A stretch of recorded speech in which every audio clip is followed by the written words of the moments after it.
वर्षों की तपस्या, अनगिनत प्रश्न और सत्य की खोज में भटकता एक मन सिद्धार्थ अब उस अंतिम पड़ाव पर पहुंच चुका था। जब तक सत्य प्राप्त नहीं होगा मैं यहां से नहीं उठूंगा। ध्यान के समय के लिए गौतम ने इतना भोजन इकट्ठा कर लिया था कि 40 दिन तक उन्हें उठना न पड़े, शरीर को सहारा दे सके।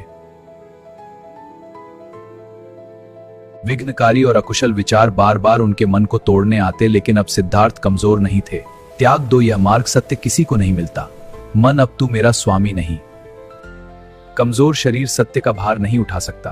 भोजन ग्रहण कर उन्होंने अपने शरीर को फिर से सशक्त किया। अब वे टूटे हुए तपस्वी नहीं, जागरण के लिए तैयार साधक थे। ज्ञान प्राप्ति के लिए गौतम लगातार ध्यान में लीन रहे। पहला सप्ताह विचार और तर्क का था। संसार क्या है, दुख क्यों है। दूसरे सप्ताह में उनके भीतर एकाग्रता का जन्म हुआ। अब मन भटकता नहीं था।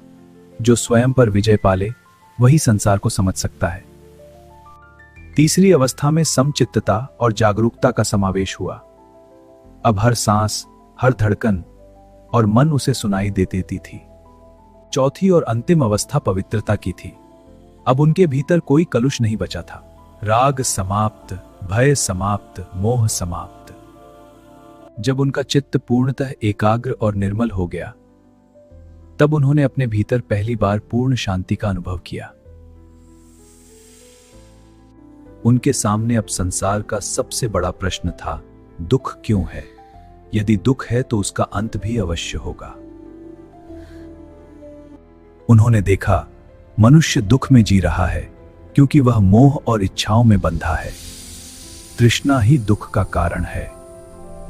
4 सप्ताह की अखंड साधना के बाद अंधकार विलीन होने लगा।